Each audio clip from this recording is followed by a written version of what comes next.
Well, you gotta be a football hero to make it with all the girls, and I certainly was not, but some were, and this is a marvelous book written by a marvelous guy and a dear friend, and I can't tell you how excited I am about it. You know, when someone really takes a lot of energy and works for a long time to create something really good, I get excited. I'm going to hold it up here. It's Rich Marazzi, A Bowl Full of Memories, and it is 100 years of Yale football, the centennial of Yale football. And as I've been telling people, I'll hold it up here again, you don't have to be a football fan to love this book. If you have any affiliation or any desire or any affinity with history, local history, the wars, this plays right through the fabric of this book and how football kind of goes along right behind it.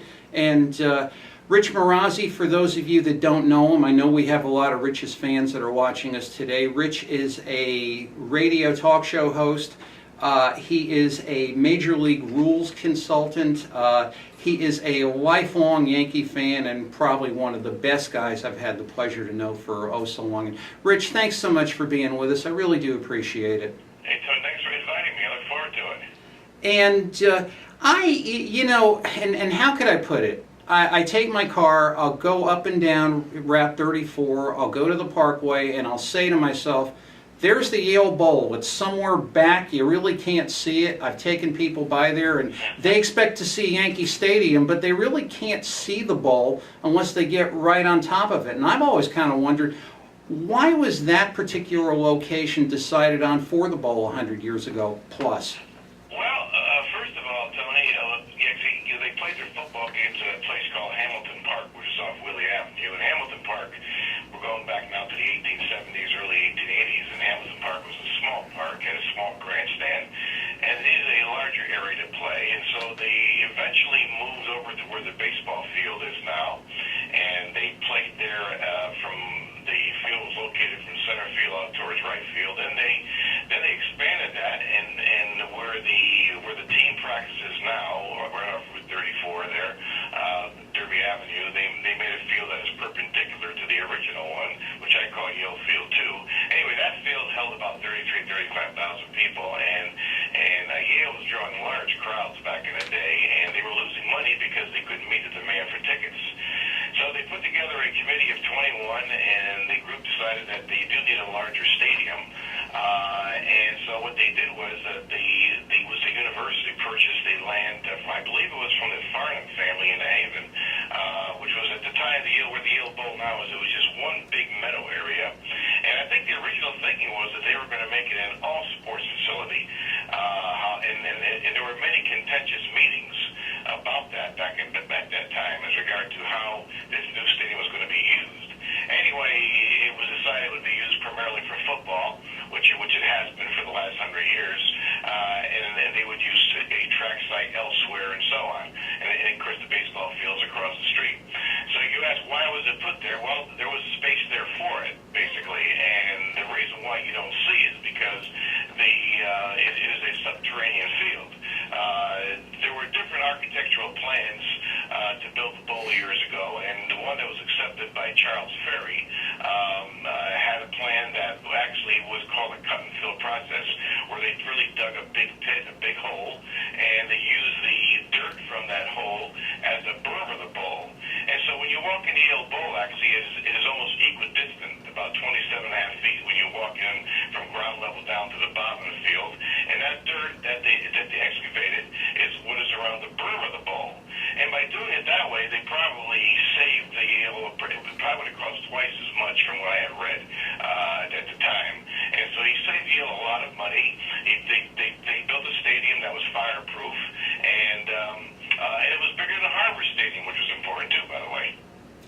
So, Harvard had their stadium built in 1903. This was 1914. But the Yale Bowl, by the way, is just a backdrop to the book. Most of the book is it's a bowl full of memories. It's really a storytelling book about people who went to the bowl, who played in the bowl. It's about the Yale football story, really, as told by the players, coaches, and fans. Right. And it's just magnificent the way you take it up through the decades, and you speak to people who had seen the games, and those that have survived, to the present day, or at least to a point where you were able, thankfully, to get to them and interview them and get their recollections. I noticed you start a large part of the book about Walter Camp, and I was reading this and I'm thinking, is he really the Abner Doubleday of football as we know it today? Well, actually, I think it's even more than Abner Doubleday. I think Abner Doubleday is a myth, Tony. I think yeah, you're right. I think baseball probably had deeper roots than Abner Doubleday, but Walter Camp. See, Walter Camp was a player at Yale, and he eventually became a coach. And his ideas modernized the game. If you saw the early game of what we now call football, it was really soccer, and it became a combination of soccer and rugby. Some schools played by soccer rules, rugby rules eventually merged. What Walter Camp did is he really modernized the game by having a point system like we have now rather than goals. He put we'll say line markings on the field 5 yards apart. People said, well, it looks like a gridiron, and that's where the term gridiron comes from.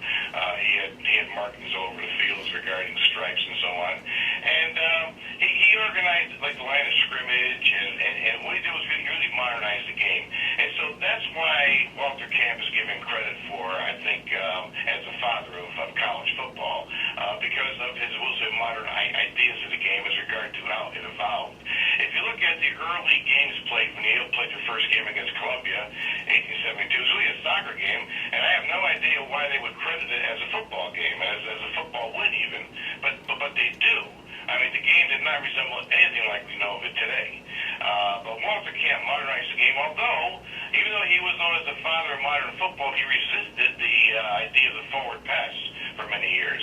And the forward pass eventually came into being. I think the people at Notre Dame probably can be credited for that again. Gus DeRays, he was a great quarterback. Around the time the Yale Bowl was built, by the way, he probably one day when they played Army threw so many passes that became more popular of a strategy years ago.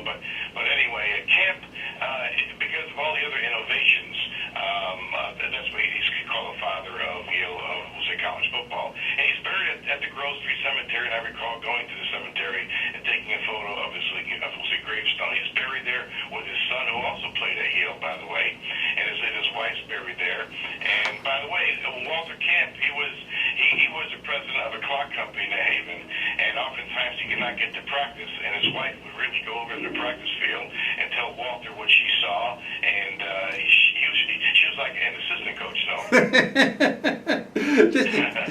This is fascinating, and when you look at the structure, and we are going to talk about the players and the human interest stories, which are so very prevalent through the book and so important. But when you look at the structure, at least me, myself, and I don't see a lot of changes that there have been through the years, or at least from what I know, it's still largely the same thing. And then I wonder, was there ever going to be a second deck or lights or an effort to make this quote-unquote a stadium, or was it intended to be as we still see it today?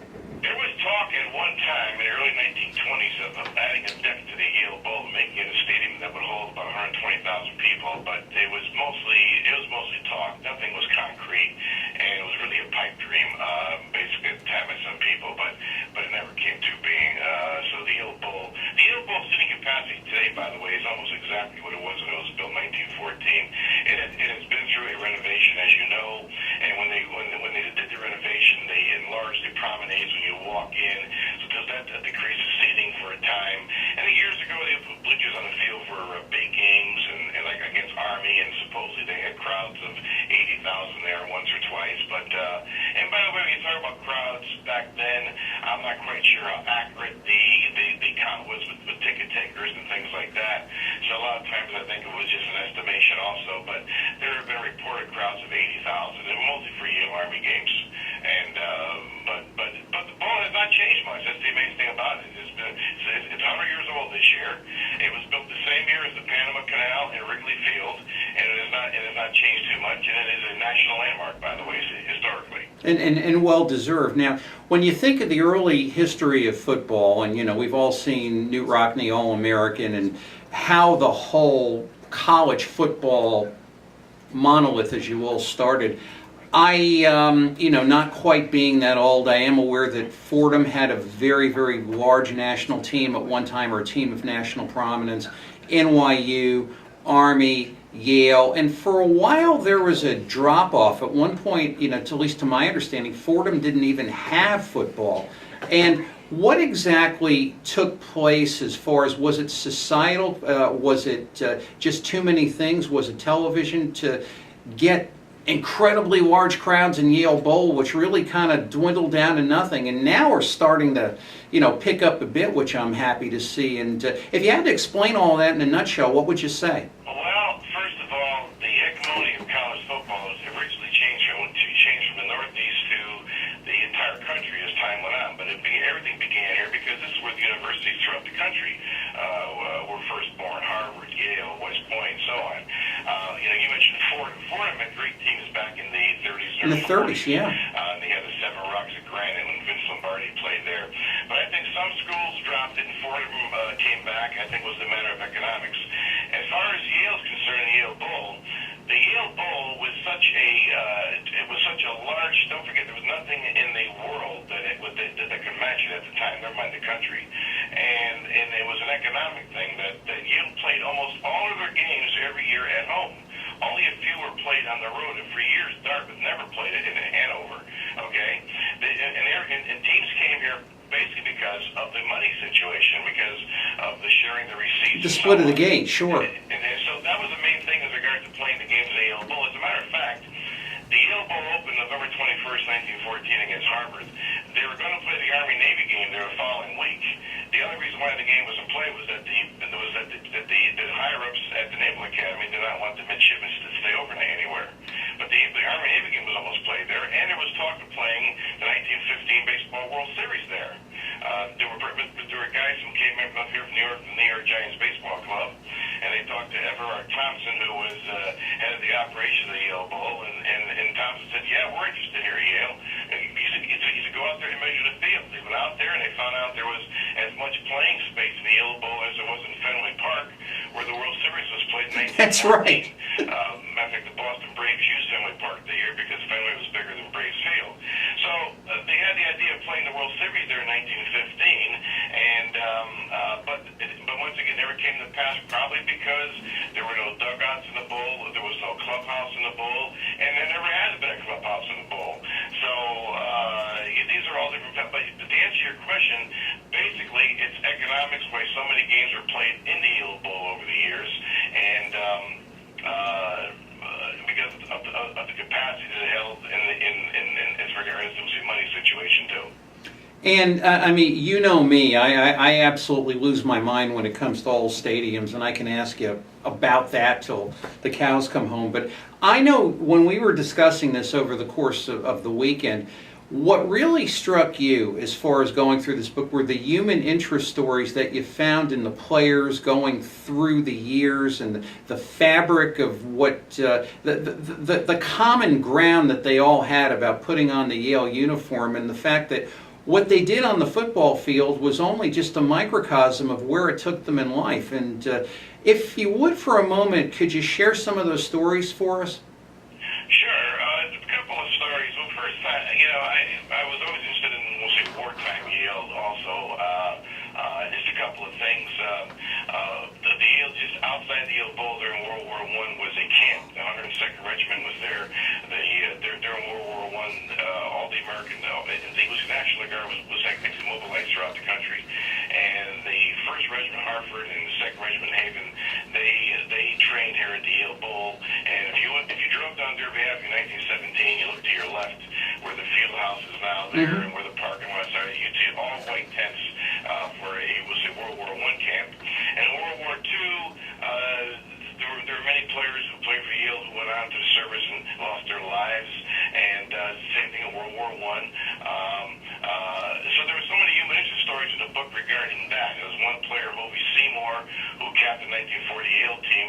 He and a teammate named Patrick Westfield were both in the Navy together. They were in the San Diego area. And I think Seymour was doing a test run as a bomber pilot, and his plane crashed into the side of an aircraft carrier. And so here's his teammate, who they just actually seen play or actually played with,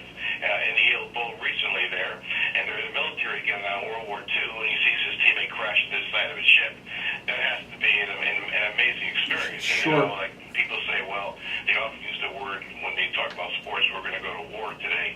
People don't really know what war is all about. Sports is a game. When you experience something like say Patrick Westphal experienced with a teammate, that's what it's all about. Then you have a more levity story involving a 1952 Yale manager. His name was Charlie Yeager. Charlie was about 5'5", and he was the Yale student manager in 1952. In other words, the way it works at Yale is like you're in a system for a couple of years, and you finally get to the top spot. It's a prestigious thing to be the Yale football student manager. And in 1952, when they came in, it was Jordan Oliver's first year as Yale's head coach. He had succeeded a man named Herbert Hickman, who was a very colorful individual, had a TV show. Anyway, Jordan Oliver and his staff saw this little guy playing football with the players in preseason practice and throwing the ball around, and they took a liking to him. They said, Charlie, if the opportunity ever arises, we play Harvard this year, we're going to put you in and see you can catch an extra point. Well, Charlie never forgot that. And the day before the Harvard game, which was played in Boston that year, Yale worked out in the Haven on Friday afternoon, and Charlie's job was to run down about 5 yards and do a square out.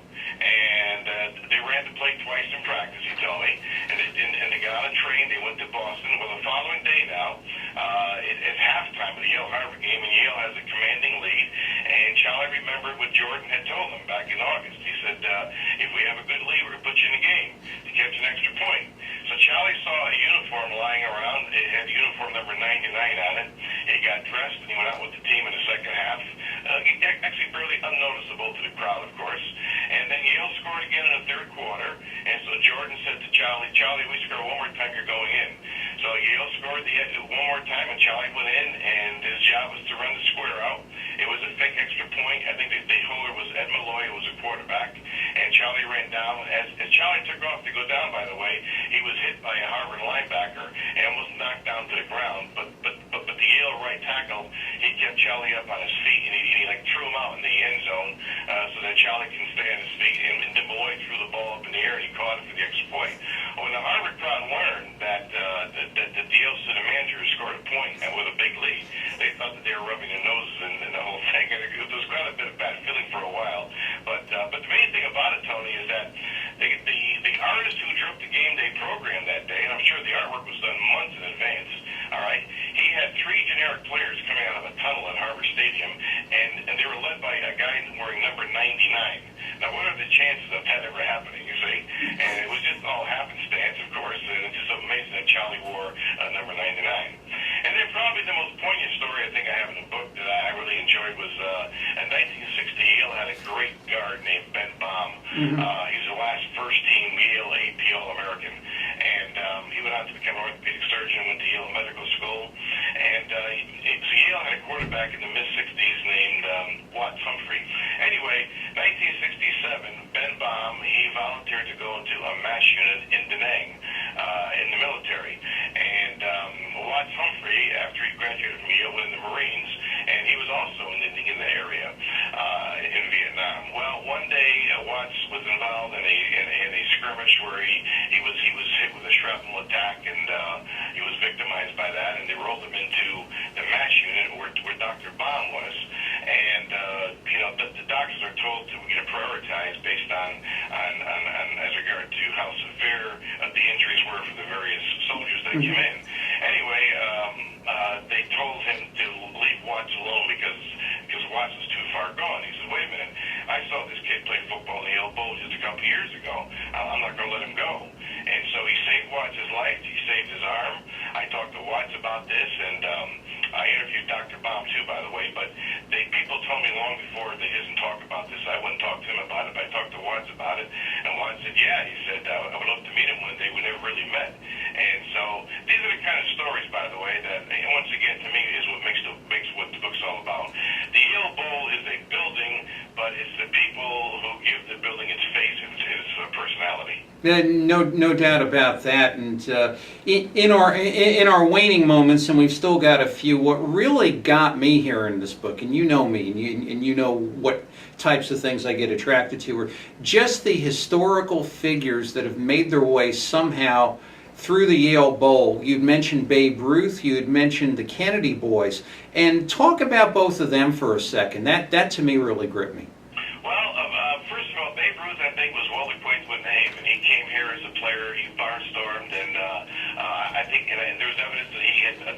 Bowl games in the past, and I think he was a Yale fan. As a matter of fact, you see a picture of him giving his autobiography to George H.W. Bush when he was the Yale baseball captain in 1948.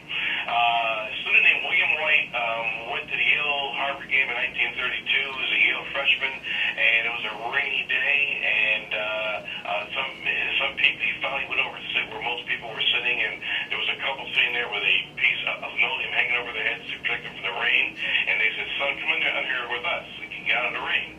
What kind of finale? It was Babe Ruth and his wife. And I guess he had a jug of whiskey sours, and I guess if Yale scored a touchdown, they'd have a drink together or whatever. But he actually met Babe. You see, that Babe Ruth almost... Babe having a sports beverage. Then you mentioned the Kennedys. Ted Kennedy played in the Yale Bowl in 1955. He caught the... Matter of fact, he scored Harvard's only touchdown that day. It was a game played in the snow. Yale won 21-7. It was a deflection pass off a guy named Dexter Lewis from Harvard, and Ted happened to be right there and catch the ball. And at the game that day was his brother Jack. John F. Kennedy was there, and his brother Bobby, and his father was there. And Bobby played in the Yale Bowl in 1947. Briefly, he was a decent end at Harvard, Bobby, except he was injured that year, didn't play much, but they put him in the game just to give him some playing time because it was the senior year. And then you have Gerald Ford, who coached at Yale in the late 1930s, who went on to become president. There have been many presidents who have been in the Yale Bowl. There's never been a sitting president, to my knowledge, that has watched the Yale game in the Yale Bowl. The only sitting president, I believe, to ever attend the Yale Bowl was Bill Clinton. He was there for the opening of the 95 special Olympics. And I saw that. But there have been history of many, many people there. And I just found out recently, it's been in the book, that Douglas MacArthur proposed to his wife in 1922 in the Yale Bowl. So, I mean, don't forget, the Yale Bowl was a showpiece at this time. It was a magnificent structure, and people wanted to see it. They wanted to see what it looked like. They were curious. Actually, even Marshall Foch was there from France.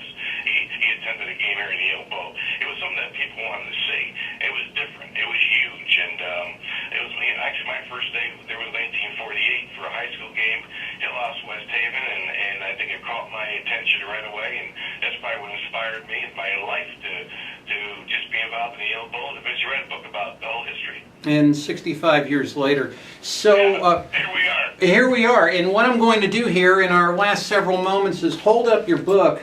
Again, this is a marvelous thing. You really want to have this under your tree, folks, because you can have a really great time with it. I had a great time just sitting in front of my fire, just thumbing through it, making notes for this. Rich, where can our viewers and our fans get this book? Well, they can get it from any Barnes & Noble store. They can get it on Amazon.com, or if they want to try to get it through me personally, I will describe it for them. If you want to give my email, and for anybody who's interested, is R as in Rich, T as in T, and his last name is spelled Marazzi at AOL.com, and I will describe it for them. And the book, by the way, people should know it's a coffee table size book. It has 406 pages with 377 photos. So if anybody's interested, they can either try to contact me directly through email. We can go over the specifics, or they can go through Barnes & Noble or Amazon.com. Fantastic. I'm so grateful you did this, and thank you for being with us, and best to you and Lois and Richie and Brian and everybody, over on your side of the wire. And thanks so much. Have a wonderful holiday season, and Merry Christmas. I know we'll be talking, but so just wanted to... a gracious host, knowing you personally. You were always well prepared in anything you've ever done, and you're really a super guy, and it's an honor just to be with you today. Equally as well here, Rich. Thanks so much. Okay, bye now. Bye now. Rich Marazzi, 100 years of memories, a bowl full of memories at the Yale Bowl. With that, we're going to be coming back in a moment. Bob Fiore, and it fries my eggs, and it probably fries his too, or him before me, right back after this. April in Paris, I can only wish.